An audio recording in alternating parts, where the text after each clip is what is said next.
Bueno, vamos a abrir la Biblia esta mañana. Aproxímese conmigo a Lucas capítulo 18. Vamos a brincar del Evangelio de Mateo nuevamente al Evangelio de Lucas. Hoy quiero predicar la parábola que tiene que ver con el fariseo y el publicano. Y batallé mucho para decidir si predicar o no predicar esta parábola. La razón es porque el año pasado, para los que estuvieron aquí el año pasado, que ya eras miembro de esta congregación el año pasado, yo prediqué el Sermón del Monte todo el año. Me tomé 42 semanas para predicar el Sermón del Monte el año pasado. Y casi el Sermón del Monte, en cada mensaje, en cada punto al que llegábamos, casi era un cuestionamiento hacia la conducta de los fariseos. Entonces estuve peleando conmigo mismo y con mi carne, no con Dios, pero conmigo mismo y con mi carne, si predicar esto ahora o dejar esto hasta el final para que hubiera un poquito más de distancia. Pero bueno, consideré que siempre es bueno retomar y regresar a algunos principios, y sobre todo siempre es bueno porque siempre tenemos gente que no estuvo aquí el año pasado. Entonces, bueno, para los que sí estuvieron el año pasado, a lo mejor va a sonar así como algo repetitivo. Para los que no estuvieron, pues que el Señor hable a sus vidas. Lucas 18, versículos 9 al versículo 14. A unos que confiaban en sí mismos como justos y menospreciaban a los otros, dijo también, ¿qué? Esta parábola. Dos hombres subieron al templo a orar, uno era fariseo y el otro publicano. El fariseo, puesto en pie, oraba consigo mismo de esta manera: Dios, te doy gracias porque no soy como los otros hombres, ladrones, injustos, adúlteros, ni aun como este publicano. Ayuno 2 veces a la semana, doy diezmo de todo lo que gano. Mas el publicano, estando lejos, no quería ni aun alzar los ojos al cielo, sino que se golpeaba el pecho diciendo: Dios, sé propicio a mí, pecador. Os digo que éste descendió a su casa justificado antes que el otro, porque cualquiera que se enaltece será humillado, y el que se humilla será enaltecido. Repita conmigo esa última parte: porque cualquiera que se enaltece será humillado, y el que se humilla será enaltecido. Un principio que Lucas repite varias veces en su evangelio, y es un detalle interesante. Ahora, aquí está la lección que esta parábola nos ilustra. ¿Cómo es que Dios va a recibir a aquel que llega con un corazón humilde y lo va a levantar, lo va a enaltecer? Pero Dios va a rechazar a aquel que llega con un corazón enaltecido, engreído, y lo va a humillar. La escuela de Dios para alguien que se enaltece a sí mismo es la humillación. La recompensa de Dios para alguien que se humilla, que se entrega a Dios, que sabe que no puede entregar nada más de su vida, es precisamente el enaltecimiento. Ahora, quiero considerar esta parábola y quiero por lo menos que revisemos 4 cosas. Lo primero que quiero revisar es por qué Jesús dio esta parábola. ¿Cuál era el propósito que Jesús tenía para compartir esta parábola? Lo segundo que quiero ver es el tipo de oración que hizo el publicano. Lo tercero es el tipo de oración que hizo el fariseo primero, y lo tercero es la oración del publicano. Y al final quiero ver por qué es que necesitamos ser justificados. Y la parábola la podemos resumir en pocas palabras. El fariseo representa al religioso que autoconfía en sí mismo. Lo que la presencia del fariseo nos enseña es que en el mundo religioso que tú y yo vivimos, en el mundo espiritual que tú y yo vivimos, siempre vas a encontrar gente religiosa que autoconfía en sí mismo. Es decir, que ha puesto su confianza en sí mismo.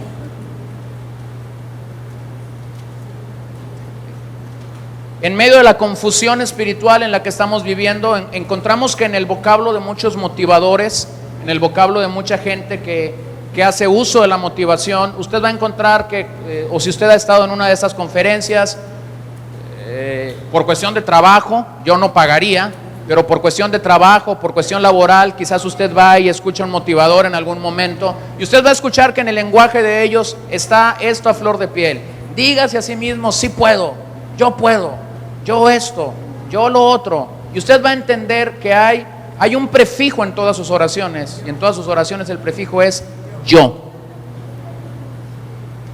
Entonces, en el mundo religioso tenemos un tremendo problema, porque también en el mundo religioso, en el mundo espiritual que estamos enfrentando, hay un montón de gente que el centro ha dejado de ser Dios para ser el mismo. Yo lo declaro, yo lo reclamo, yo lo declaro, yo lo amarro, yo lo ato, yo lo ajusto, yo.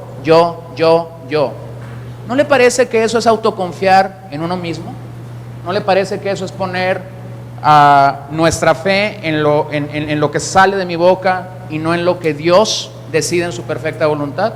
Entonces, bueno, tenemos ahí al fariseo. Lo segundo es que tenemos al publicano, que representa a un pobre pecador que humillado va aquel día al templo y busca a Dios. Entonces, tenemos gente que humildemente viene a la casa de Dios. Ahora aquí quiero hacer un colache, un pegazón. Hemos visto algunas parábolas como el trigo y la cizaña, como la parábola de la red, como la parábola de la levadura, como la parábola del crecimiento de la semilla. Y todas estas parábolas nos muestran que a veces en el reino de Dios vamos a tener una iglesia mixta. Ahora déjeme explico esto de mixto. Es decir, si yo tomo esta parábola a la luz de lo que acabo de decir, en la iglesia vamos a tener fariseos y vamos a tener publicanos. Es decir, va a haber gente, y no tengo que ser profeta para eso, va a haber gente entre nosotros que su actitud cuando viene a la casa de Dios es la del fariseo.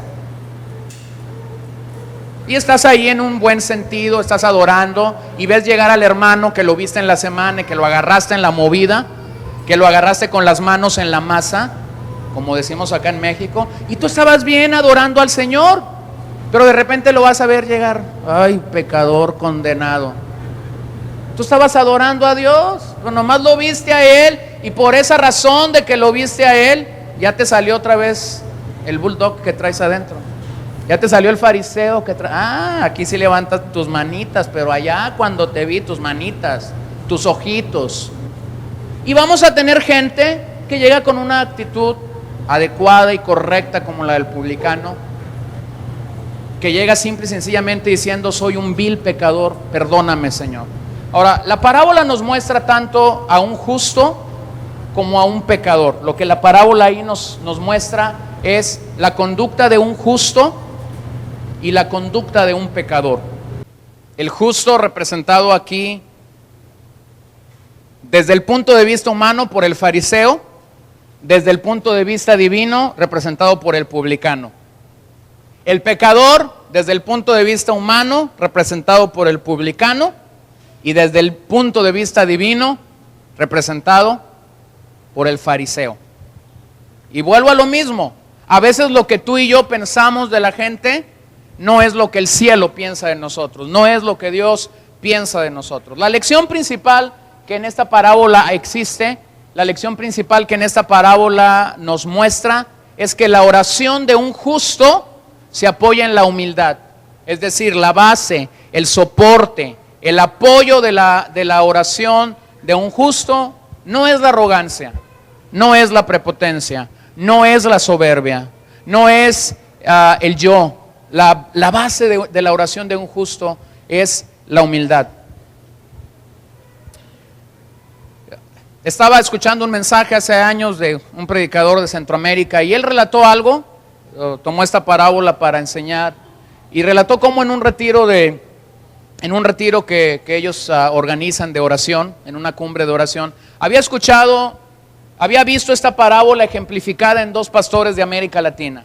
Por un lado, en un extremo del altar estaba un pastor diciendo: Señor, por favor, Señor, gracias te doy por el avión en el que llegué, gracias te doy por el programa de televisión que tengo, porque estoy en la radio, te doy gracias por los miles a los que le predico cada semana, y gracias por esto y gracias por lo otro. Del otro extremo de la plataforma estaba un hombre diciendo: Señor, no sé por qué me llamaste al ministerio, no puedo, no sé, no tengo nada que dar, no tengo nada que compartir a la Grey que tú me has dado. Por favor, ayúdame. Por favor, muéstrame qué hacer. Por favor, dirige mi vida, conduce mi vida. ¿Quién era el fariseo y quién era el publicano? ¿Lo entienden en el contexto nuestro? Entonces, la arrogancia, el orgullo, está muy pegado a nuestros huesos. Y esta parábola básicamente nos ayuda a entender un peligro que todos nosotros como cristianos podemos cometer. Todos nosotros como cristianos podemos pecar cuando nuestra oración no es genuina. Ahora pregunto, no tiene que levantar la mano, le pregunto a usted como yo me he preguntado a mí. ¿Ha orado alguna vez de una manera no genuina? O sea, ¿alguna vez ha llegado a Dios y su oración no ha sido genuina? Claro, claro que muchas veces lo hemos hecho. Nuestra oración a veces ha pedido cosas que estaban centradas en el yo, han pedido cosas para nuestro propio placer, para nuestro propio deleite, que nada tenían que ver con Dios. Entonces me pregunto, ¿por qué Dios pone en los labios de Jesús o por qué Jesús dio esta parábola aquel día? ¿Por qué es que Jesús dio esta parábola? Miren el verso 9. A unos que confiaban en sí mismos como justos y menospreciaban a los otros, dijo también esta parábola. ¿A quién va dirigida? A aquellos que confiaban en sí mismos como justos. Y es que el problema es que cuando tú crees que eres justo, rápidamente vas a menospreciar a aquellos que tú crees que no son justos. Entonces Jesús dirige esta parábola en medio de una situación específica, de un momento específico, donde seguramente allí había hombres que consideraban que ellos eran justos y por esta razón menospreciaban a otros. Este grupo, ya sabemos, era representado por los fariseos, aunque quiero también reconocer que no todos los fariseos estaban lejos del reino. ¿Se acuerdan de Nicodemo siendo un fariseo? Se aproxima en Juan capítulo 3 a Jesús y le hace aquella pregunta titánica que todo hombre debería hacerse: ¿qué es necesario que yo haga para nacer de qué? De nuevo. Y aquel día, mientras la iglesia primitiva estaba caminando, estaba prosperando en la voluntad perfecta de Dios, surge de entre los fariseos un hombre llamado Gamaliel. Y él viene y trae un consejo raro en el libro de los Hechos, en medio del Sanedrín. Él viene y aconseja algo inexplicable. Cuando todo el mundo hubiera esperado que Gamaliel se levantara para proteger, para defender al judaísmo, al movimiento farisaico, él dice: si esto es de Dios, nosotros no podemos hacer nada. Y si esto es de los hombres, va a terminar, se va a esfumar. A mí me encanta Gamaliel, es uno de mis héroes escondido en el libro de los Hechos. De repente mucha gente dice: no, que mira que yo voy a hacer esto y que por qué. Y de repente a uno le dicen y yo ya digo, a veces me preguntan: ¿y tú qué opinas? No, yo no opino nada, yo te voy a decir lo que Gamaliel dijo aquel día en el Sanedrín. Si es de Dios, va a permanecer. Y si es tuyo, se va a esfumar. Así de fácil. Entonces me encanta Gamaliel porque nos ubica en un sentido claro de que aún dentro de los fariseos había hombres que sí estaban entendiendo esto. Ahora, la parábola nos habla de una de las doctrinas más increíbles en el Nuevo Testamento. Nos habla de la doctrina de la justificación.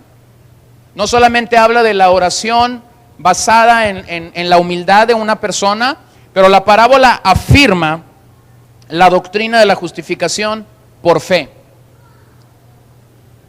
¿Se acuerda aquel momento en el que usted y yo creímos? No sé si fue en su casa, en un hospital, en una cárcel, en un estadio, en una iglesia, no sé dónde creíste, dónde escuchaste el mensaje por primera vez y ahí Dios tocó tu corazón y alguien te guió a recibir a Jesucristo, o quizás nadie te guió a recibir a Jesucristo, tú solito dijiste: Señor, te entrego mi vida. Yo no sé, pero una de las primeras cosas que seguramente te dijeron y me dijeron cuando recibimos el mensaje del Evangelio es esto: tú has sido justificado por el Señor. ¿Se acuerda de ese momento, de esa expresión? Y algunos de nosotros dijimos: ah, sí, pues sí. Y no entendimos lo que era ser justificado. Entonces aquí el Señor al terminar la parábola, dice que el publicano se fue justificado del templo, no así el caso del fariseo. Miren, dos pasajes que afirman esta doctrina, escritos por Pablo. Dice Romanos 10:3, porque ignorando la justicia de Dios y procurando establecer la suya propia, no se han sujetado a la justicia de Dios. El hombre de manera natural busca establecer su propia justicia, busca decir yo puedo, busca decir si yo hago esto voy a ir al cielo, si yo me porto bien voy a ir al cielo, si yo no le respondo a mi mamá voy a ir bien al cielo, si yo hago buenas obras voy a ir al cielo. El hombre busca establecer su propia justicia, pero pasa un problema. Cuando el hombre quiere establecer su propia justicia, en ese momento él se levanta en contra de la justicia de Dios. Él no se sujeta a la justicia de Dios y por ende no puede recibir la gracia y la misericordia de este Dios que por un lado es justo, pero por otro lado es misericordioso. Y también Pablo a los hermanos en Filipos les dijo en el capítulo 3 verso 9, y ser hallado en él no teniendo mi propia justicia que es por la ley, sino la que es por la fe de Cristo, la justicia que es de Dios por la fe. Entonces, es imposible que un hombre pueda ser justo, pueda ser justificado delante de Dios cuando quiere establecer su propia justicia. Es imposible cuando un hombre dice, es que yo hice obras, es que yo me porté bien, es que yo no hice esto como aquel que sí lo hizo. No, cuando alguien levanta su propia justicia, entonces está dejando a un lado la justicia de Dios. De tal manera que entonces el fariseo y el publicano son dos polos opuestos del judaísmo representado en esta parábola de aquel momento. Uno apegado a toda la ley de Moisés, el fariseo, aparentemente, y el otro apegado al lado de los pecadores, al lado de ser un traidor. Solo para recordarle, el publicano era considerado un traidor a Palestina. El publicano era un judío que trabajaba para Roma, es decir, el trabajo del publicano era cobrar impuestos. Trabajaba para el SAT de Roma, pero la oficina estaba en Palestina. El problema con los publicanos es, ya eran considerados como traidores solo por trabajar para Roma. Segundo, los publicanos tenían el apoyo de los soldados romanos de tal manera que ellos podían abusar de sus propias compatriotas. Y si Roma decía, el impuesto para esto es un denario, pero el publicano llegaba a cobrar y decía, no, el impuesto no es un denario, el impuesto son 3 denarios. 1 daba Roma y 2 se quedaba él. ¿Por qué cree que cuando Zaqueo recibe el evangelio en su casa, hace aquella promesa de repartir todo lo que tenía? Y tú dices, híjole, ¿tanto iba a regresar? Pues así ha de haber sido de ratero. Así ha de haber sido de ratero que tenía tanto para regresar. Entonces eran dos polos opuestos de la conducta religiosa, del comportamiento de aquel día. Por un lado, un hombre que aparentemente era espiritual, era religioso, apegado a la ley de Moisés. Del otro lado, un hombre que con permiso de Roma cobraba impuestos. Y si los judíos no pagaban, entonces él llamaba a los soldados y los soldados venían y lo aprendían. Había un lugar en la parte norte del templo que estaba abierto todo el día por si alguien quería ir a orar allí. Es decir, en la parte norte del templo estaba este sitio que a cualquier hora del día que tú fueras al templo estaba abierto allí para que orara.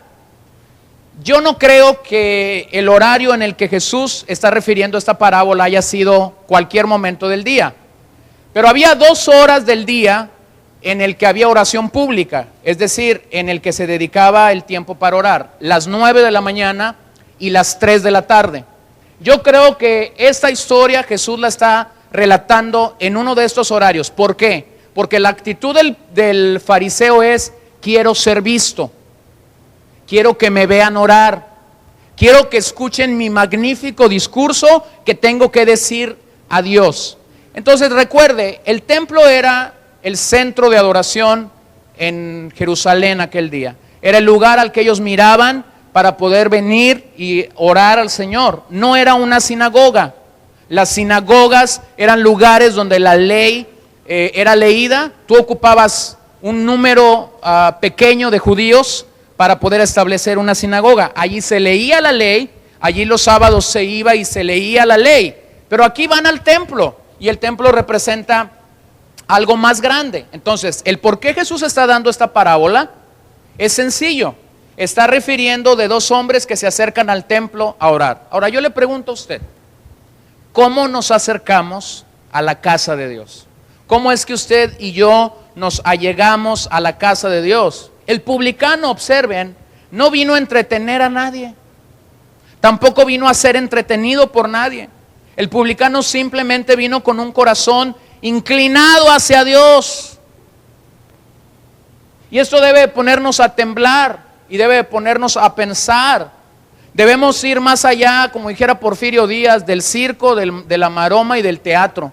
Tenemos que ir más allá del circo, maroma y teatro para acercarnos a Dios, reprimir el evangelicalismo de nuestros días, en el que tanto se centra en el entretenimiento, y urgirnos a la necesidad con la que el publicano se acercó aquel día al templo del Señor.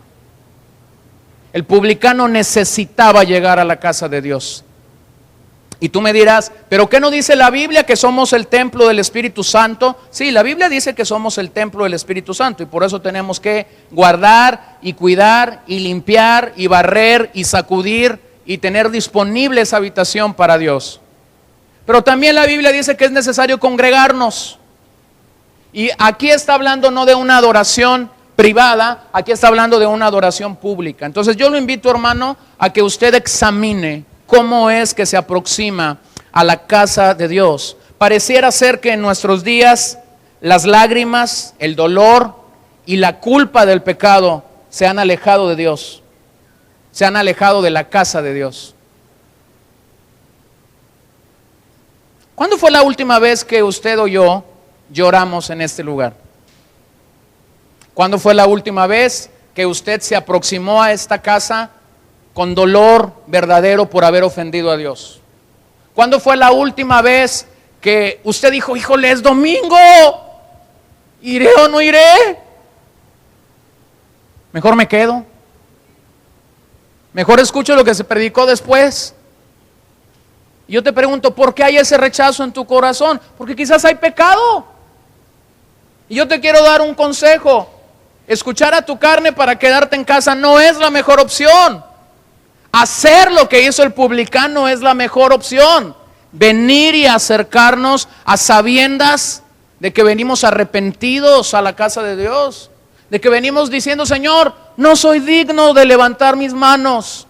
No soy digno de cantar esto que se está cantando. No soy digno de escuchar este precioso mensaje del Evangelio. No soy digno. Pero por esa razón es que usted y yo nos tenemos que acercar. El día que tú creas que si eres digno, estás perdido. Yo no soy digno de cantar nada de lo que cantamos esta mañana. Yo no soy digno de predicar este precioso mensaje, el Evangelio. Pero prefiero ser como el publicano y acercarme a Dios arrepentido diciendo, Señor, ten misericordia de mí, que hacer lo que hizo el fariseo de esta historia, en esta parábola. Entonces, uno se declara inocente, el otro se declara culpable. Esa es la razón por la que uno regresó a casa condenado y por la que otro regresó a casa justificado. ¿Por qué regresó el publicano? Y lógicamente, ¿por qué el publicano regresó a casa como inocente? Porque se humilló. ¿Por qué el fariseo regresó a casa culpable? Porque se enalteció, porque no se humilló. El gran reformador Lutero dijo en la Reforma que solo existían dos clases de personas en el mundo: pecadores que piensan ser justos y justos que piensan de sí mismos como pecadores. de cuál somos, de cuál tú y yo somos esta mañana. Entonces, examinemos la oración de cada uno de ellos. Veamos qué elementos hay en la oración del fariseo que Jesús señala. Dos hombres subieron al templo a orar, uno fariseo y el otro publicano. El fariseo puesto en pie oraba consigo mismo. ¿Con quién oraba? Consigo mismo.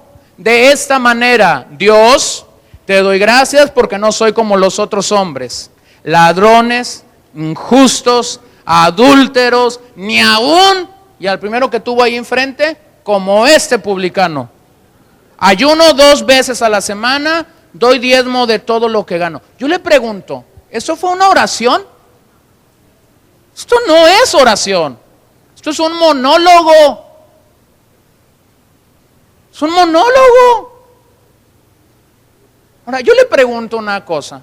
¿Qué tenemos que presumirle a Dios cuando oramos?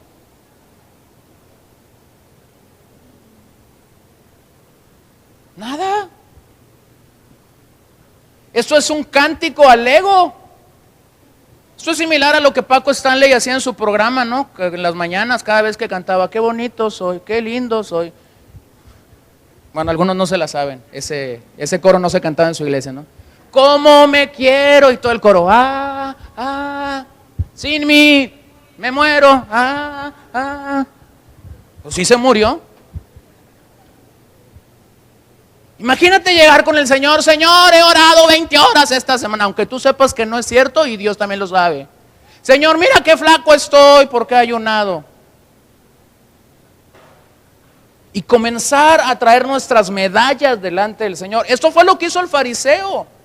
Se acercó diciendo cosas que ciertamente la ley demandaba. El problema no era la ley. Ciertamente la ley demandaba esto que dijo, pero él estaba muy alejado del verdadero cumplimiento de la ley. Los fariseos buscaban guardar la ley de forma meticulosa, mientras despreciaban a los demás, a quienes llamaban pecadores. Cómase ese filete.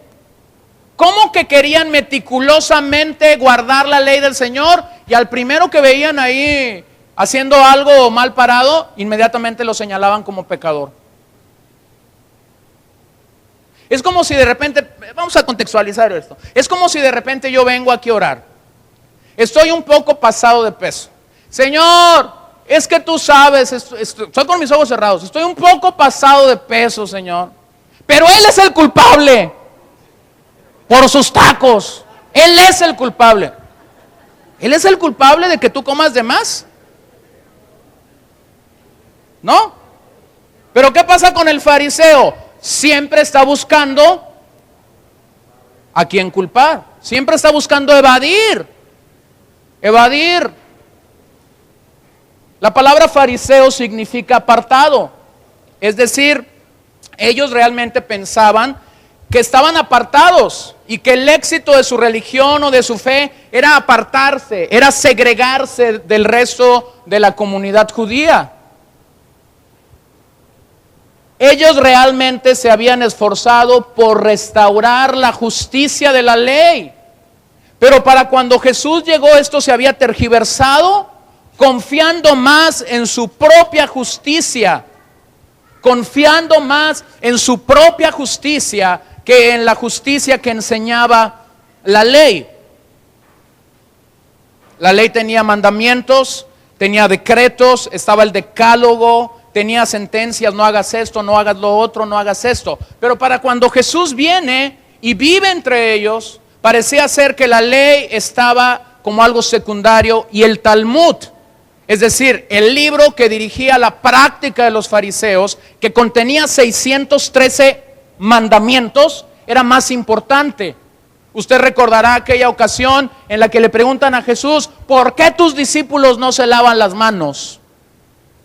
A lo mejor usted pudiera pensar, eran muy limpios los fariseos, eran muy higiénicos, eran de la Secretaría de Salud. No, lo que pasa es que el Talmud tenía un mandamiento que decía que cuando uno se lavaba las manos, se limpiaban los pecados. Oiga, ¿no era similar a echar agua bendita eso? Entonces ellos tenían un ritual cuando iban a comer. dirigido por el Talmud. Ellos lavaban sus manos 7 veces, abrían la llave, una vez, 2 veces, 3 veces, por si habían quedado más pecados, y 7 era el ritual, 7 veces.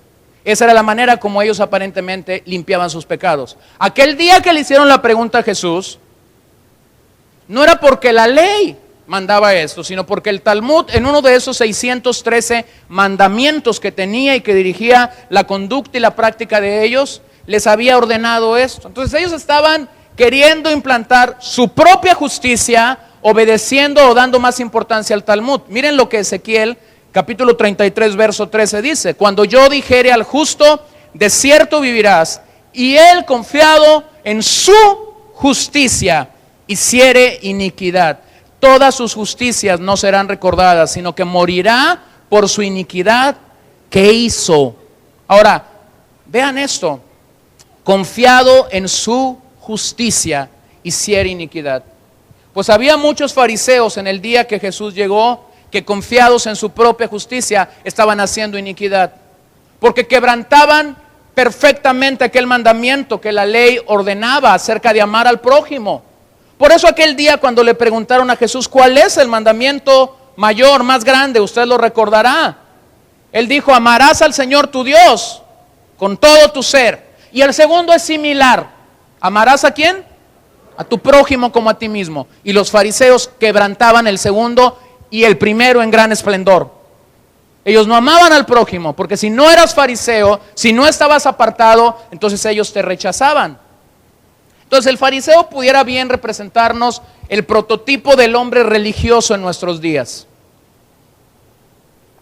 El prototipo del hombre religioso que se sigue justificando a sí mismo, que cree que es su justicia la que tiene que ser implantada, el que dice las cosas tienen que ser así, esto se tiene que llevar así, porque si no lo haces, y comienzan a sacarte un montón de historias. Lo que rápidamente podemos entender es que ellos no vieron la ley como la ley era, como un espejo de Cristo. Ellos vieron la ley como un espejo de su propia justicia, y por eso es que ellos presumían sus logros morales. Ellos creían que segregándose, es decir, que dando cumplimiento a la palabra fariseo, apartándose, serían libres de contaminación. Ellos creyeron que serían justificados por agregar la justicia a la justicia de Dios, sus propios méritos, sus propias obras y su propio espectáculo. Y entonces iban a la iglesia, iban al templo, y daban su propio espectáculo. ¿Qué es lo que la parábola nos permite entender? Que aquel día el fariseo buscó un lugar público donde ser visto. ¿Qué era su oración? Si es que podemos llamarle a su oración. Su oración aparentemente era una acción de gracias. Es decir, usted va a escuchar que él da gracias a Dios por estas cosas. Pero inmediatamente después de que yo pudiera ubicar que era una acción de gracias, cae en el orgullo, cae en el exhibicionismo, cae en la soberbia que los caracterizaba, y levanta aquel día en ese templo un monumento a su propia vanidad. La oración no es un monumento a nuestra propia vanidad. La oración no tiene que elevarme a mí, ni tiene que elevarte a ti. La oración tiene que elevar a Dios. Y hay una falsa oración cuando nosotros comenzamos a decir lo que hemos hecho. Dios no está interesado en que le digas lo mucho que has hecho por Él. Dios ya sabe lo que tú has hecho, y de todas maneras eso no te puede salvar.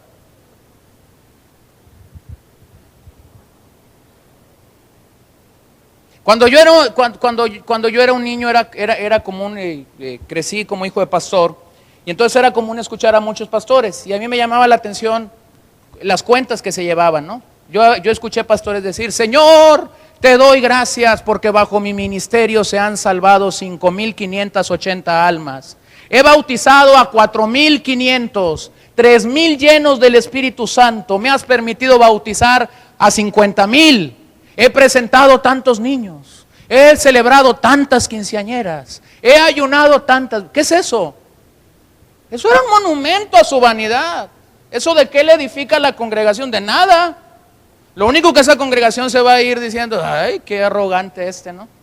Es lo único para lo que servía. Entonces, este día, este hombre dice, Señor, te doy gracias. Pero inmediatamente después, levanta un monumento a su propia vanidad.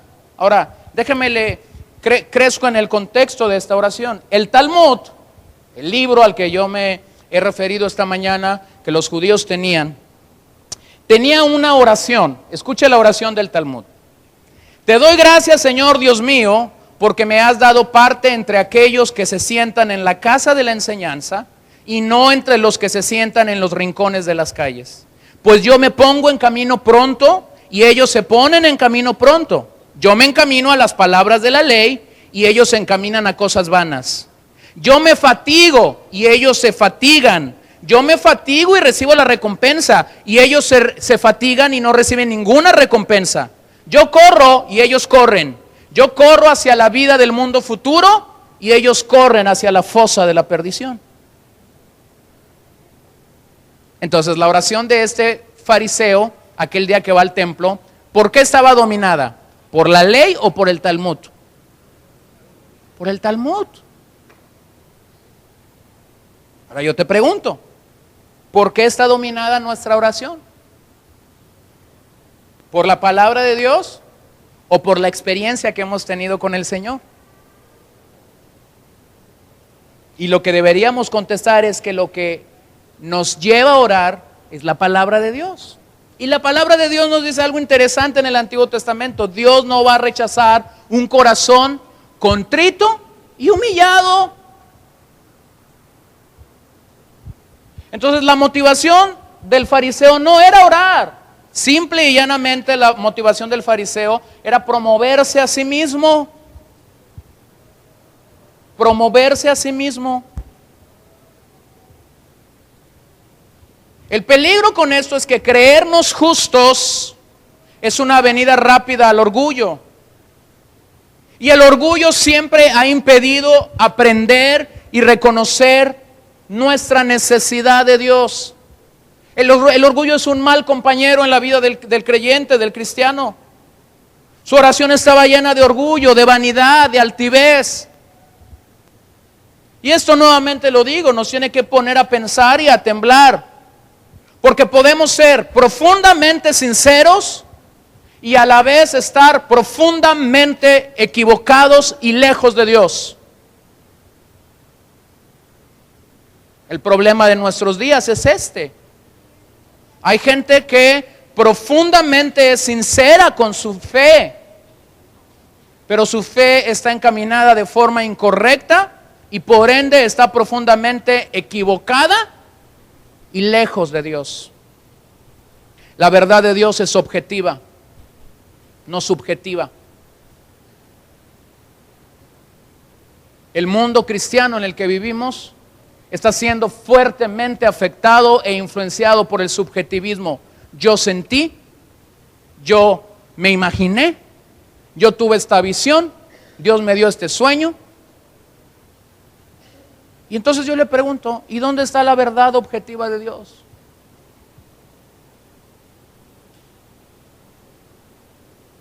¿Dónde está la verdad objetiva de Dios? ¿Por qué se ha alejado de nuestro vocabulario la expresión la Biblia dice? La verdad de Dios dice. Eso es objetivo, ahí está. Usted lo puede leer y si usted viene y me lo dice, yo puedo abrir la Biblia y voy a ir y voy a encontrar que eso es una verdad objetiva. Pero de repente si usted me dice es que yo sentí, no, yo no sentí nada. Es que yo soñé, no, yo no soñé nada. Es que yo creí, yo escuché una voz, no, yo no la escuché. Eso lo escuchó usted. ¿Sí me entiende? ¿Sí entiende lo que estoy diciendo?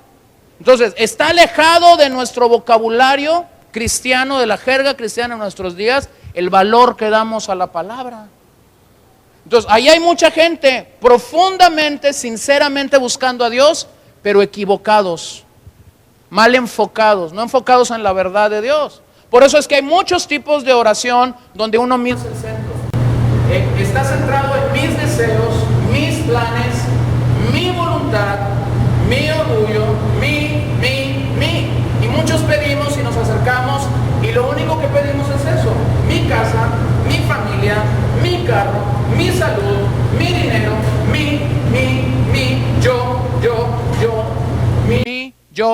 yo, mí, yo. ¿Y Dios dónde?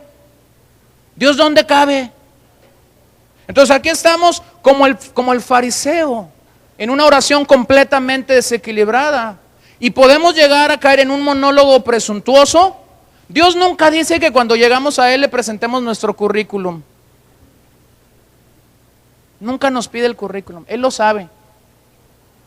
Uno cuando llena un currículum siempre le pone algo de más, ¿no? Y estudié de tal fecha a tal fecha, punto. Y era muy buen alumno. Entonces a veces creemos que estamos llegando a Dios y que estamos ahí frente al gerente de recursos humanos. Y Señor, tú sabes que yo hice eso y le eché muchas ganas. Dios no necesita eso. El fariseo aquel día oró a sí mismo. Eso es lo que dice la parábola. Hizo un soliloquio, estaba hablando consigo mismo. Estaba hablando consigo mismo.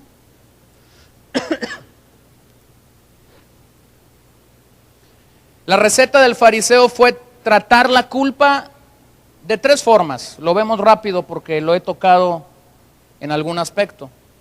El fariseo lo que hizo aquel día fue señalar los pecados de otros. Señalar los pecados de otros. ¿Por qué es que el fariseo estaba señalando los pecados de otros? Porque cuando el fariseo señalaba los pecados de otros, ocultaba su responsabilidad, ocultaba sus propios pecados. Cuidado, hermanos, con hacer de la oración un recurso en el que señalamos los pecados de otros. De repente alguien viene y te pide oración. Oye, a ver si puedes orar por fulana de tal, fíjate que está enferma. Y tú sabes, tú conoces a fulana de tal. Y de repente estás ahí orando, Señor, te pido por fulana de tal que está enferma. Ay, Señor, pero acuérdate que es bien pecadora. Acuérdate, Señor, que yo la vi y me hizo mala cara. Y no hay quien se deba meter con los hijos de Dios. Espérese. Corrija su motivación antes de orar. El fariseo ve los pecados de otros, pero no ve sus propios pecados. Y la oración puede ser ese recurso religioso que usamos para señalar los pecados de otros. Número 2, el fariseo se especializó en el legalismo. Ayunaba 2 veces por semana. Revisemos esto. La ley demandaba un ayuno 1 vez al año, el día de la expiación. Lo que la ley decía que alguien tenía que ayunar, había un ayuno general como nación. Era el día de la expiación. Era el único día que la ley demandaba que todos tenían que ayunar. Pero aquí vemos a un tremendo ayunador. Ayunaba, ¿cuántas veces? 2 veces por semana. Luego dice, daba diezmo de todos. La ley señalaba que simplemente tendrías que dar diezmo de tus ingresos. Pero en otro pasaje paralelo, usted va a encontrar que los fariseos diezmaban la menta y las especies que tenían en sus casas, ¿no? Y él pensaba que de esa manera agradaba a Dios. Entonces, quiero nada más decirte algo. Fijaban su vista en detalles triviales, pero a la vez ocultaban la corrupción moral interna. Esto de ayunar y diezmar más de lo que la ley demandaba era simple y sencillamente para ocultar la corrupción moral interna que había en ellos. Un mal entendimiento de cualquiera de estos dos temas te lleva básicamente a tergiversar y a ocultar la corrupción moral que puede haber en tu vida. Y lo tercero es, su estándar fue la comparación. Yo no soy como este publicano. Él estaba censurando moralmente a este hombre. Y cuando nosotros censuramos moralmente a un hombre, es porque simple y sencillamente estamos levantando una cortina para distraer nuestra culpabilidad.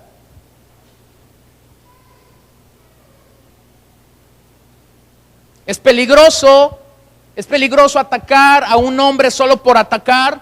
Es peligroso señalar solo por señalar, porque me puedo volver tan crítico, ser una persona que juzga y juzga y juzga, y no darme cuenta de lo que está pasando en mi interior. Y no darme cuenta que en mi interior hay corrupción, hay pecado también. Aunque ese hombre puede estar mal o puede estar bien. No es el punto al que quiero llegar en este mensaje. Entonces, este hombre no recibió nada de su oración. La razón por la que no recibió nada es sencilla. No pidió nada. Y cuando uno no va a Dios y no pide nada y no demanda nada de Dios, lo único que ese hombre está diciendo es: no te necesito. Soy autosuficiente. No tengo necesidad de ti. ¿Con cuánta razón Jesús dijo que los sanos no tienen necesidad de médico, sino los enfermos? Entonces, benditos enfermos que tienen necesidad del Señor y que en medio de su necesidad y de su clamor, esto los hace ir al Señor. Lo tercero que quiero revisar es la oración del publicano, ahí en el versículo 13. Mas el publicano, estando lejos, observa, estando lejos, estaba en el templo, pero estaba lejos del fariseo. No quería ni aún alzar los ojos al cielo, sino que se golpeaba el pecho diciendo: Dios, sé propicio a mi pecador. ¿Qué tenía que presumir el publicano? Imagínense la oración que pudiera presumir el publicano, ¿no? Señor, te doy gracias porque me has dado una vista increíble. Te doy gracias porque me has hecho diestro con esto de los números. Cuando unos ven 1, yo veo 5. Te doy gracias, Señor, por la creatividad que tengo para robar dinero. ¿Se imagina la oración de un fariseo, de un publicano arrogante? No, pero él reconocía su pecado y estaba lejos de donde estaba el fariseo, porque el fariseo buscó el lugar próximo, público, para elevar su monumento. Y este hombre no se había aproximado al templo para levantar un monumento a su vanidad. Se había aproximado al templo para pedir la misericordia, el perdón, la gracia de Dios sobre su vida. Su propia vergüenza no le permitió elevar ni siquiera su vista al cielo. Entonces su oración, a diferencia del fariseo, su oración fue una súplica. Estaba aquí suplicando, estaba aquí clamando la misericordia de Dios en su vida. Dios, sé propicio a mi pecador. Hermano, esta es la clase de oración que a Dios le agrada. La oración que se humilla, la oración que reconoce inminentemente la necesidad que tenemos de la intervención de Dios en su vida. ¿Ha estado en algún momento difícil en su vida y ha creído necesario orar? ¿Ha pasado por ahí algún momento? ¿Verdad que no somos, oramos simplemente, pero no presentamos una introducción, verdad? O sea, no sé, estás en medio de una crisis, alguien te ha hablado para decirte que lo van a operar o que acaba de tener un accidente. Y no es como que cuelgas el teléfono. Señor Dios Todopoderoso, maravilloso eres, grande eres. Eres creador de todo el universo. Y empiezas a decirle al Señor lo que Él ya sabe que es. ¿Verdad que no? Colgamos el teléfono y decimos: Señor, urgentemente interven en esta situación. Te pido por fulano de tal que está pasando un momento. ¿Ha estado ahí o no? ¿O estoy nomás yo en ese canal? ¿Sí ha estado allí? O sea, su oración simplemente fue un clamor, porque necesitamos la intervención divina de Dios en ese momento. No estoy criticando que podamos tener momentos de adoración, no estoy criticando que usted pueda decirle a Dios todo lo que la Biblia dice, que Dios dice. Pero siento que a veces en ese recurso podemos caer hasta en arrogancia. Yo he estado en oraciones, o he estado en momentos de oración donde alguien ora y manifiesta su dominio completo de un tema. No, a mí me sorprende gente que de repente dice: vamos a orar, y se avientan la biografía de Pablo. Señor, como aquel hombre, y los viajes misioneros, y cuando estaba en Roma para dar su cabeza, y lo pusiste a orar, y te predicó la vida de Pablo en 40 minutos. Pregúnteme si lo vuelvo a poner a orar. Pues a lo mejor no, porque lo que hizo fue predicar, no orar. O sea, ¿lo está entendiendo o no? ¿Le es claro? O es como cuando pones a alguien, sabes que mira, ahorita la situación está así, ponte a orar. Y te sale con toda la historia de David con Goliat. Señor, aquí estamos como aquel niño chiquito con su onda, pero él iba y vio caer a Goliat y le cortó la cabeza. Y por eso Saúl lo recompensó. O sea, hay que saber cuándo orar urgentemente a Dios. Y aquí este hombre está orando urgentemente a Dios. Señor, sé propicio a mí. Sé propicio a mí, soy un pecador. Sé propicio a mí, soy un pecador. Esta es la clase de oración, hermanos, que Dios escucha. Esa fue la misma expresión que el rey David usara aquel día en la corte cuando Natán le descubrió el pecado. Le contó una historia muy bonita, ¿no? Y ahí ovejitas, ya se la sabe, ¿verdad? Le cuenta aquella historia maravillosa. Y entonces le pregunta a Natán, ¿qué hay que hacer? Y entonces David se levanta con toda su ira y dice, ¡mátenlo! Y Natán lo voltea a ver y le dice, ¿eres tú? Ya la regué, dijo David. ¿Cómo le hago? Y entonces David, enfrente de toda su corte, enfrente de todos los hombres importantes del reino que estaban ahí, declama el Salmo 51. Escuche el Salmo 51.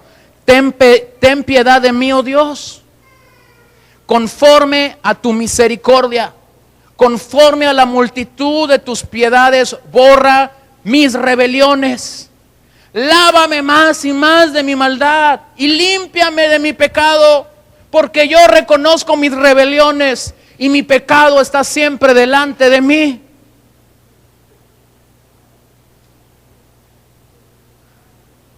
Chihuahua. ¿Dónde quedaron las victorias? ¿Dónde quedó Goliat? ¿Dónde quedó la cabeza de Goliat? ¿Dónde quedó la espada que le dieron a David mientras estaba huyendo? ¿Dónde quedó el canto de victoria? Saúl mata a sus miles, pero David mata a sus 10,000. ¿Dónde quedó? Basofia, basura, estiércol. No era necesario delante de Dios. Lo que era necesario aquel día en la corte es la oración que el publicano hizo en el templo. Señor, soy un pecador, sé propicio a mí. Lávame, dice David. Sí, pero no había lavadora.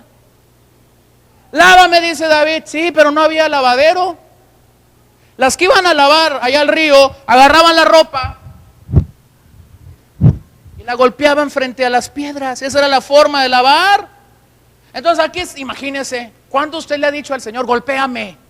Golpéame, Señor, lo necesito? ¿Cuándo? Pero aquí está este hombre diciendo, Señor, si es necesario, golpéame.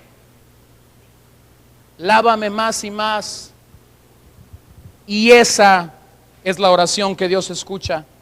Dios acepta al pecador arrepentido que humillado suplica perdón, pero rechaza al que cree ser justo y que se considera autosuficiente. La postura y la conducta de este publicano es muy diferente a la del fariseo. Dice que el fariseo estaba de pie. Era una actitud de ego, de seguridad, de orgullo. Este hombre estaba humillado porque su única esperanza era la misericordia de Dios. Hermanos, este era el propósito real de la ley. El propósito real de la ley era humillar a la gente para entender la necesidad de un Dios vivo y de un Dios poderoso. Romanos 3:20, ya que por las obras de la ley ningún ser humano será justificado delante de él. Porque por medio de la ley, ¿qué es? El conocimiento del pecado. ¿Para qué era la ley? Para darnos a conocer el pecado. La ley no salvaba, pero la ley te comunicaba la necesidad de un Salvador. Gracias a la ley, dice Pablo a los romanos, es que sabemos la necesidad que tenemos de un Salvador. Y luego también escribió Pablo a los Gálatas en el capítulo 3:22, mas la Escritura lo encerró todo bajo pecado, para que la promesa que es por la fe en Jesucristo fuese dada a los creyentes. Pero antes que viniese la fe, estábamos confinados bajo la ley, encerrados para aquella fe que iba a ser revelada. De manera que la ley ha sido nuestro ayo. Otras versiones dicen nuestro tutor. Para llevarnos a Cristo. ¿Para llevarnos a dónde? A Cristo. A fin de que fuésemos justificados por la fe. La ley era para el hombre, no el hombre para la ley. Nunca fue el propósito de Dios. La justificación de Pablo, que Pablo extendiera en su ministerio, tiene raíz en esta parábola. Dios justificó al que se declaró culpable. Y Pablo, cuando explica la doctrina de la justificación una y otra vez, señala este principio. La oración del publicano incluyó un sentido de culpabilidad.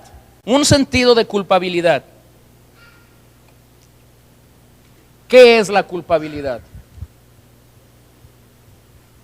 La verdadera culpabilidad no es un sentimiento, como muchos señalan en nuestros días. La culpabilidad es un hecho real. Y pareciera ser que la culpabilidad ha abandonado a la sociedad posmoderna en la que vivimos. Hoy la culpabilidad se trata como algo patológico, como un síntoma de enfermedad emocional. Por lo tanto, hay que ir al psiquiatra. Y el gran error que muchos cristianos cometen es: estoy yendo con el psiquiatra, pero el psiquiatra me dijo que si quiero estar en paz, vaya a la iglesia. Entonces déjenme explico esto. Tenemos gente que el psiquiatra nos ha mandado a la iglesia. Porque aún el psiquiatra ve venir a la iglesia como algo terapéutico. Ahora, si tú estás en este punto y el psiquiatra te mandó a la iglesia, y está bien, llegaste aquí por la terapia dominical, está bien, ¿no? Pero ahí estás patinando en que la iglesia es tan solo una terapia para tratar con tu culpa. Te quiero decir que el evangelio no es eso.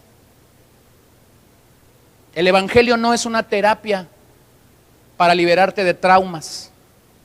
El evangelio es el gran regalo que el Señor nos ha dado para salvarnos. Y por cierto, no lo merecemos. No lo merecemos. Entonces alguno me dirá, entonces ¿por qué dan consejería?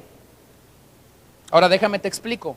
Un gran porcentaje de consejería en la iglesia, un gran porcentaje, no estoy diciendo que todo, pero un elevado porcentaje de la consejería que nosotros damos es porque la gente tiene un pequeño problema. No ha entendido en su totalidad la doctrina de la justificación. Es decir, no se siente perdonado por Dios totalmente. Y como no se siente perdonado por Dios totalmente, se siente culpable. ¿Están entendiendo esto? Entonces, como se siente culpable, hay que hacer algo para hacerlo sentir bien.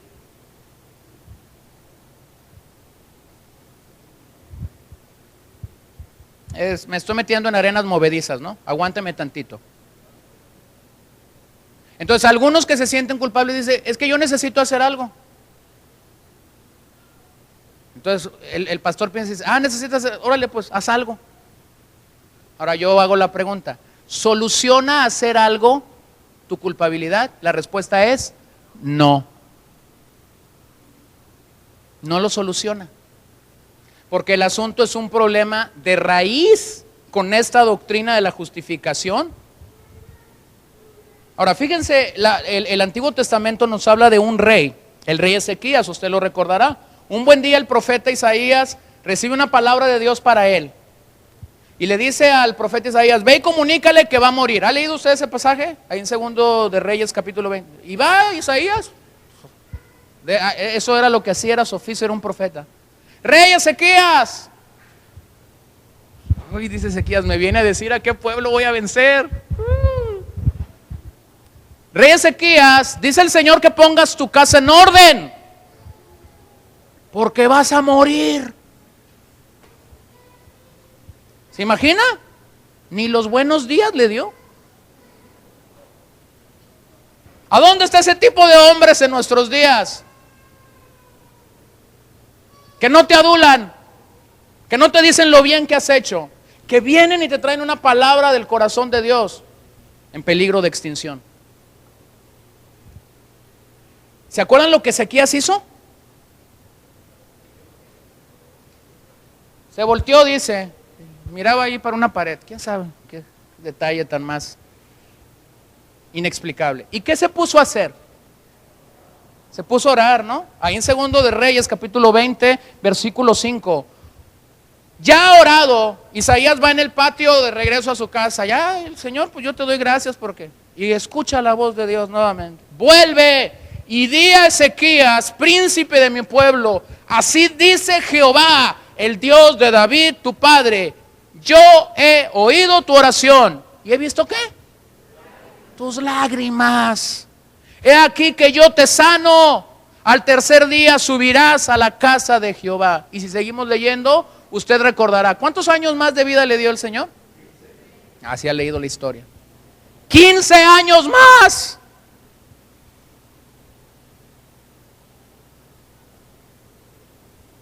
Oró. ¿Y qué? ¿Y qué? Y lloró. ¿Cuándo fue la última vez que enjugaste y empapaste tu oración con lágrimas? ¿Cuándo? Lloramos cuando nos golpeamos con el martillo, se nos sale una lágrima, a los más machos se les sale una lágrima. Lloras cuando te encajas algo. Lloramos cuando perdemos a un ser querido. Lloramos en un momento de aflicción. Pero ¿cuándo fue la última vez que lloramos delante de la presencia de Dios, como Ezequías lo hizo aquí? Hay un documento se cree redactado por los apóstoles de Jesús. La fecha en la que el documento se compiló completamente se aproxima al año 70 de la era cristiana. Se llama la Didaje de los Apóstoles. Y escuche lo que ahí ellos apuntaron. No está en sus Biblias, es un documento histórico. Aborrecerás toda hipocresía y todo lo que no sea agradable al Señor. Mira, no abandones los mandamientos del Señor, sino que guardarás lo que has recibido sin añadir ni quitar nada. En la reunión de los fieles confesarás tus pecados. ¿En dónde?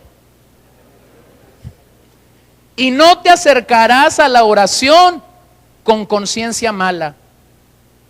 Y me encantó lo que dice al final. Este es el camino de la vida.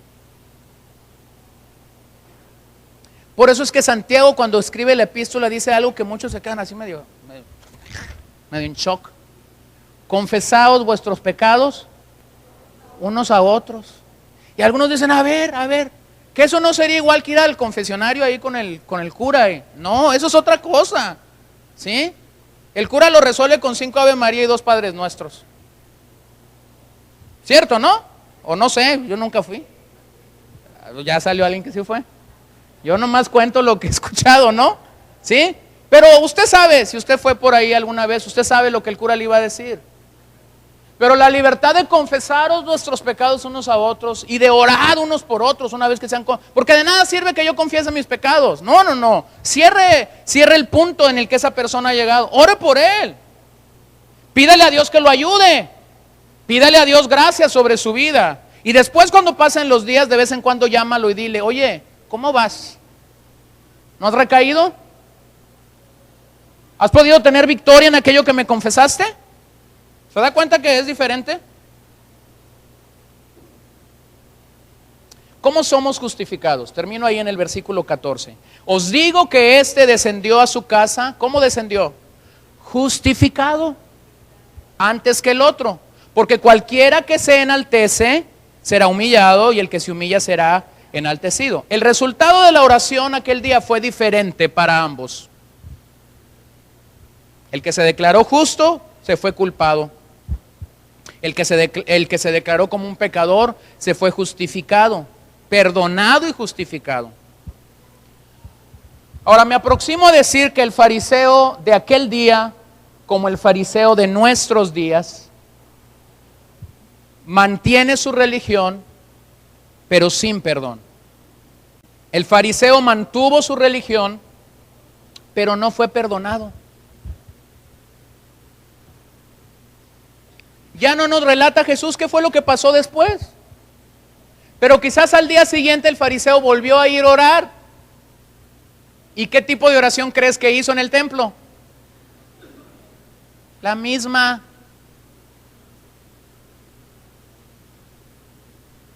Mantuvo su religión, mantuvo su posición, mantuvo lo que él creía que tenía que hacer, pero no experimentó el perdón, la gracia y la misericordia de Dios. Solo Dios puede justificar a un pecador a través de Jesucristo. Como seres humanos tenemos que reconocer que siempre, hermanos, escúchelo bien, siempre nuestras malas obras superan nuestras buenas obras. A ver, se lo voy a volver a decir. Siempre nuestras malas obras superan nuestras buenas obras. Por eso es que necesitamos ser justificados. Jesús mismo nos suministró su justicia. Por eso es que Él tuvo que venir y vivir de forma perfecta, acumulando así justicia divina para compartir contigo y conmigo a través de su obra en el Calvario. Aquel día el veredicto de Dios para el publicano fue inocente. Aquel día Dios realmente trató y limpió la vida de aquel hombre. Esto es lo que un psiquiatra no puede hacer. Un psiquiatra podrá llegar a la mente como un psicólogo, te podrá dar un par de medicamentos y allí llegará, pero no ha resuelto. No ha resuelto el punto del alma, no ha llegado al espíritu. Y Dios realmente, cuando llegamos y confesamos nuestro pecado, no nos da un tempra, no nos da un keterolaco, no nos da ningún medicamento para pasar el día o para pasar el tiempo. Dios nos muestra nuestra suciedad y, como dijera aquel gran hombre Newton, nos lleva al punto de reconocer: soy un gran pecador que necesita un gran Salvador. Esto es lo único que puede quitar la culpa de nuestras vidas. Saber que nuestros pecados han sido justificados aquel día en el que la justicia de Dios nos fue imputada en el Calvario. Esa es la única manera de experimentar la verdadera salvación de nuestras almas. Justificado es ser contado por justo delante de Dios por medio de una justicia perfecta que nos fue imputada. Usted y yo no tenemos justicia perfecta. Nuestras mejores obras son trapos de inmundicia delante de Dios. No tenemos. Por eso es que Dios tiene que compartir con nosotros la justicia perfecta de Jesús. Justificado es un término legal. ¿Qué es? ¿Un término qué? Legal, no psiquiátrico. El psiquiatra no va a decir usted ha sido justificado. Si alguien regresa sintiéndose culpable con un psiquiatra, con un psicólogo, con cualquier doctor, entonces a lo mejor el doctor va a decir: hay que elevar la dosis, ya no se tome una pastilla, tómese 2. La justificación viene y trae a nuestra vida la justicia divina, lograda por Cristo, alcanzada por Cristo, compartida a nosotros por la fe. ¿Se acuerdan de Romanos 5:1? Apúntelo allí, no está en sus notas, pero apúntelo a un lado donde dice justificación. Justificados pues, ¿por qué? Por la fe. ¿Qué tenemos? Paz para con Dios, paz para con Dios, paz para con Dios. No la vende la botica, no la da el psiquiatra, no la hay en el Walmart, en la ley, no la haya, búsquela, no la va a encontrar. No está kilos, No la va a adquirir en una ferretería. Justificados pues por la fe, tenemos paz para con Dios por medio de nuestro Señor Jesucristo. La iglesia no nos justifica. La religión no nos justifica. Vida nueva no justifica a nadie. Yo no justifico a nadie. El único que lo puede hacer por medio de Cristo. Por medio de Cristo nuestro Señor. Pero este término legal crece. Es mucho más grande. Este término legal que nos habla de la justificación indica que toda evidencia que te culpaba ha sido destruida. No hay constancia de que usted y yo hayamos pecado si realmente hemos sido justificados. ¿Se acuerda de aquel pasaje? ¿Qué hizo el Señor con nuestros pecados? ¿A dónde los mandó? Aviéntese al fondo del mar por ellos. Es imposible.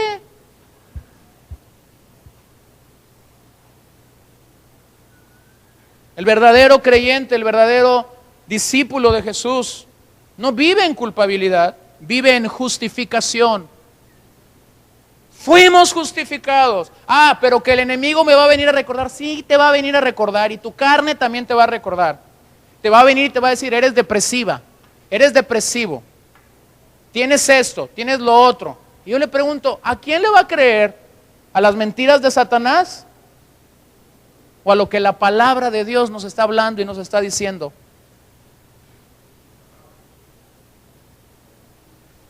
Nosotros tenemos que creer a la palabra. Tenemos que pararnos del lado de la palabra. Esto incluye el hecho de que no hay historial de nuestro pecado.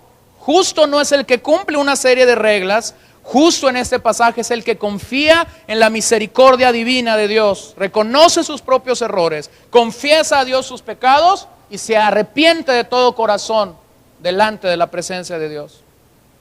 Pero aquí está el punto: la justificación tiene que pasar de ser una doctrina a ser una verdad experimental.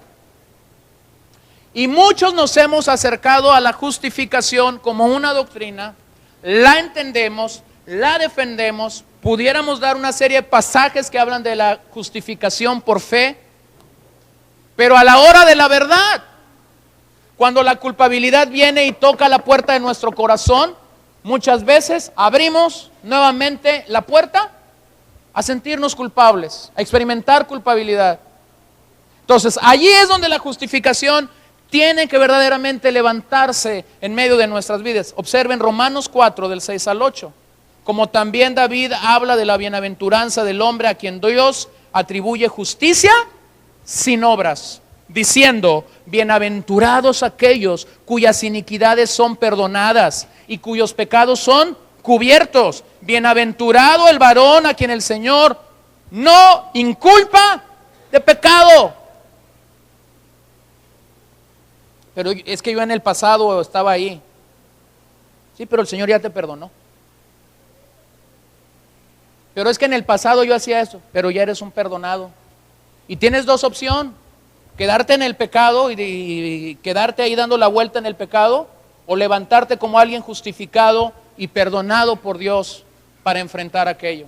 Aquel día el publicano fue justificado, perdonado, cubierto por la gracia de Dios. Entonces termino con simples dos observaciones de esta parábola. No busques una actitud de superioridad espiritual. No busques ser superior espiritualmente a nadie.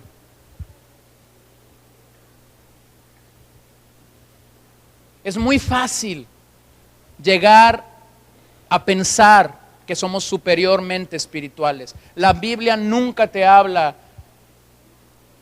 de hombres, de mujeres, de líderes super espirituales. Te habla simplemente del hombre espiritual. No hay niveles, no hay elevaciones. Todos somos ministros, todos somos siervos de Dios. El error aquel día del fariseo fue creer algo que él no era, sentirse superior.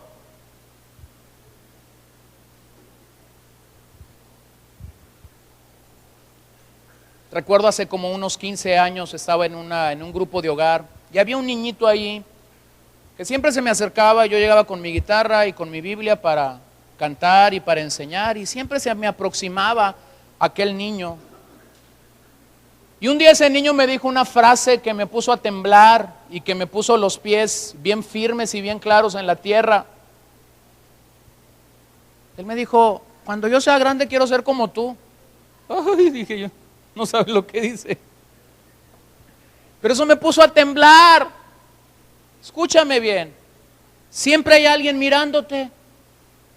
Siempre hay alguien observándote. Puede ser un niño. Puede ser tu madre o tu padre. Puede ser tu vecino. Y te ven salir los domingos acá con la Biblia y ahí en su corazón está: ay, algún día la voy a acompañar, lo voy a acompañar. Cuídate, siempre hay alguien mirándote.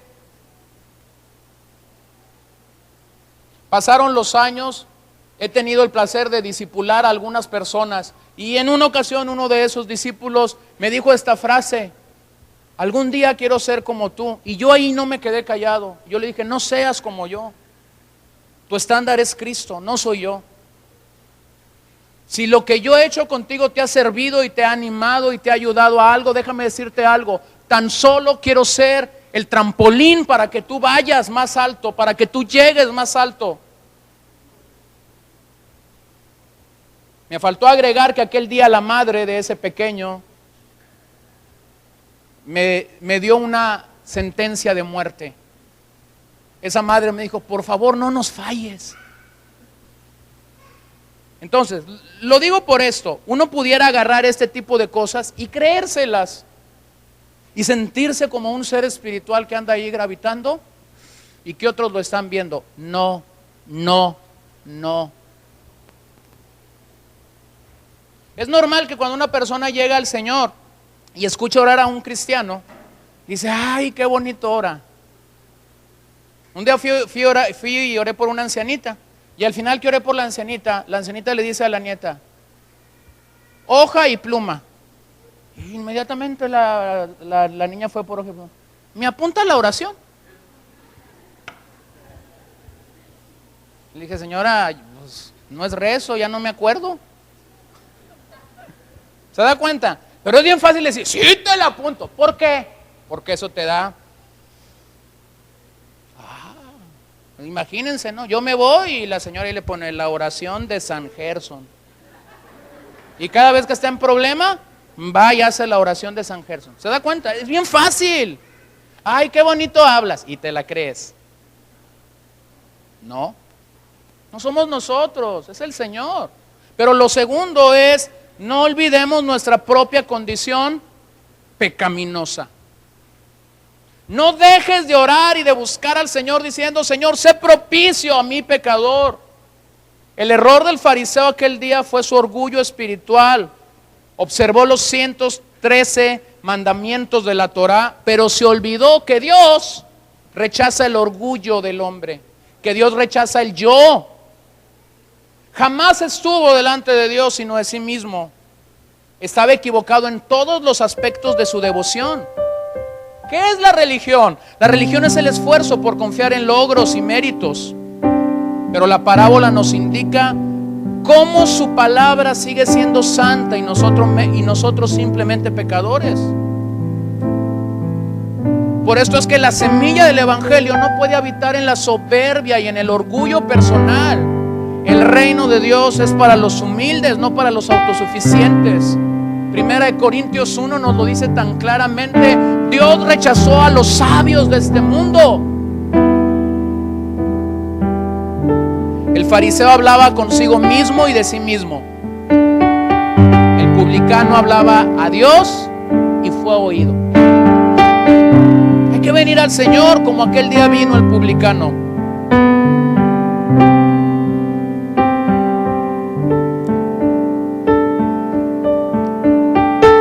Pero tenemos que arreglar la culpa en nuestras vidas. El peligro de la culpa, nuevamente lo digo, es creer que Dios viene a darnos un tempra para la culpa. No, Dios no viene a resolver la culpabilidad con un medicamento. Él viene a salvarnos, Él viene a perdonarnos, Él viene a justificarnos totalmente. Kierkegaard dijo que lo contrario del pecado no es la virtud, es la fe. Y somos justificados por medio de la fe. ¿Por qué el Evangelio sigue en nuestros días? ¿Por qué el Señor no ha venido? Porque mientras haya publicanos aquí en la tierra que se aproximen a la casa de Dios diciendo: sé propicio a mi pecador, Dios seguirá salvando, rescatando y justificando a más y más personas. Pero tú me dirás, entonces este reino es un reino de contrariedades. Sí, en este reino el camino hacia arriba es cuesta abajo. Ascendemos cuando menguamos. Por eso aquel día cuando Juan el Bautista vio a Jesús, ¿se acuerda lo que él dijo? Conviene que yo mengue para que él crezca. ¿Y sabes que eso sigue siendo una realidad? Aquel día en el templo, la bancarrota espiritual del publicano marcó la diferencia. Y te tengo noticias. Hoy día, la bancarrota espiritual de un publicano sigue marcando la diferencia. No es el orgullo, no es el ego de presentarme delante de Dios lo que va a traer paz y lo que va a traer una relación clara con Dios. Es ponernos a cuentas con Él. Puestos de pie, por favor. Me encanta lo que el salmista dice en el capítulo 32. Y quiero que lo leamos juntos. Salmo 32, versículo 1 y 2. Y vamos a tomarlo como una confianza, una seguridad en nuestras vidas. Bienaventurado aquel cuya transgresión ha sido perdonada y cubierto su pecado. Bienaventurado el hombre a quien Jehová no culpa de iniquidad y en cuyo espíritu no hay engaño. Si ha sido perdonado por Dios, permítame decirle algo. Su pecado, sus pecados, nuestros pecados han sido ya cubiertos por Dios.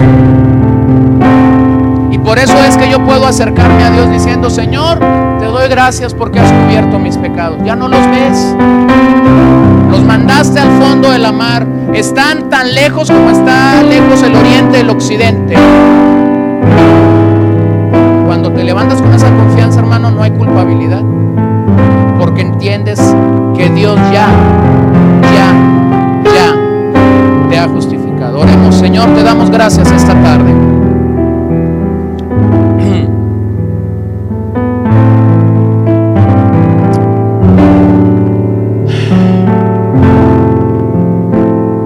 Gracias por justificarnos por medio de la cruz. Gracias por limpiarnos de todo nuestro pecado, de toda nuestra maldad. Gracias por venir y poder tomar nuestros pecados y cubrirlos.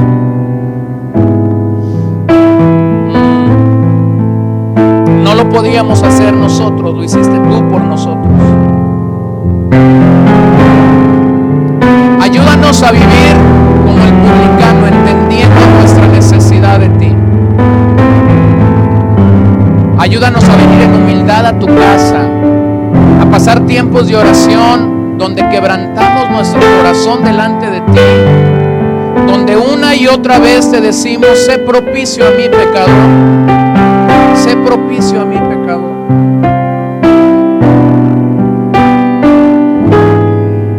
Señor, las lágrimas, el llanto, el lloro no manifiesta fracaso espiritual.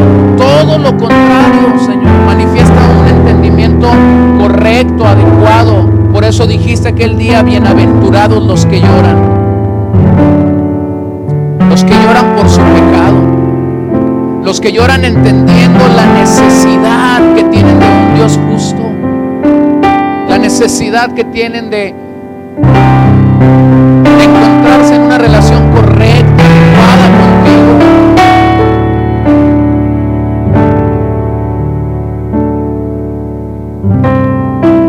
que cada día más y más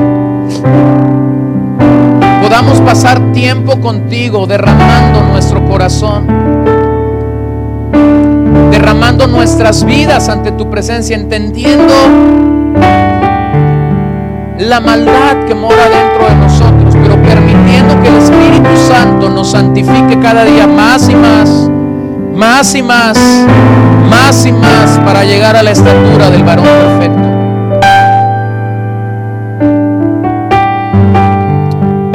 Te lo pedimos, Señor. Si esta mañana nos acompaña alguien que no ha experimentado el perdón de sus pecados, la justificación, yo pido que tu Espíritu Santo trabaje con él, trate con esta vida y lo pueda llevar a la condición de venir rendido a ti, como el publicano vino aquel día diciendo: Dios, sé propicio a mi pecador. Que ellos, en tu gracia, en tu misericordia y en la fe que tú depositas, puedan responder al mensaje de la cruz y poder reconocerte como Señor y Salvador. Lo pedimos con todo nuestro corazón en este momento. Y traemos a ti la gloria, la honra, el reconocimiento, Señor, de que somos tuyos, de que te pertenecemos a ti. Nos unimos en oración esta tarde, pedimos por las elecciones en este día, Señor, en esta nación. Pedimos que se lleven a cabo en orden, en paz. Pedimos que aquellos estados que no solamente están peleando diputaciones, sino también gobernaturas, Señor, traigas paz a ellos. Oramos que en esos estados tu misericordia sea derramada. Como siempre pedimos y creemos que los gobernantes, Señor, la última palabra es tuya. Entonces pedimos que cumplas tu voluntad en todo esto, Señor, que tu pueblo, como somos pueblo, podamos responder a este derecho civil, cívico, a esta responsabilidad, y podamos ir a las urnas y emitir nuestro voto en la manera que cada uno aquí, Señor, lo decida. Entonces pedimos, bendice este día en este país, Señor. Oramos también, Señor, por la vida de Samantha Baena, Señor, allá en la Ciudad de México. Oramos que la situación de su vista, el diagnóstico que se está llevando a cabo en su vida, pongas tus manos sobre su visión, Señor. Toda situación de glaucoma en su vida, que tomes control, Señor, que des gracia a los médicos, des gracia a la gente que revisará su situación, que estará ahí el día de mañana para poder atenderla. Pon tus manos sobre ella. Pedimos que tú des paz a la vida de sus padres en esta ciudad. Bendice la vida de Roberto y la vida de Rocío con paz, con misericordia y con gracia de tu mano poderosa sobre ellos. Lo pedimos en el nombre de Jesús y te bendecimos, Señor. Te damos tantas gracias porque hasta aquí has sido bueno con nosotros y has sido maravilloso. Oramos en este momento, Señor, que bendigas nuestro dar delante de tu presencia. Lo hacemos con gozo, lo hacemos con gratitud, lo hacemos con el entendimiento correcto, no como lo hizo el fariseo aquel día. Queremos hacerlo voluntariamente para honrarte a ti, no para honrar al hombre, no para ser vistos por el hombre, sino para simple y sencillamente traer el honor, traer la gloria y traer el reconocimiento a ti que tú mereces. Te damos la gloria, te damos la honra, Señor, y pedimos que tú bendigas al dador alegre conforme lo que tu escritura nos dice. Gracias te damos. En el nombre de Jesús te adoramos y te reconocemos, Señor.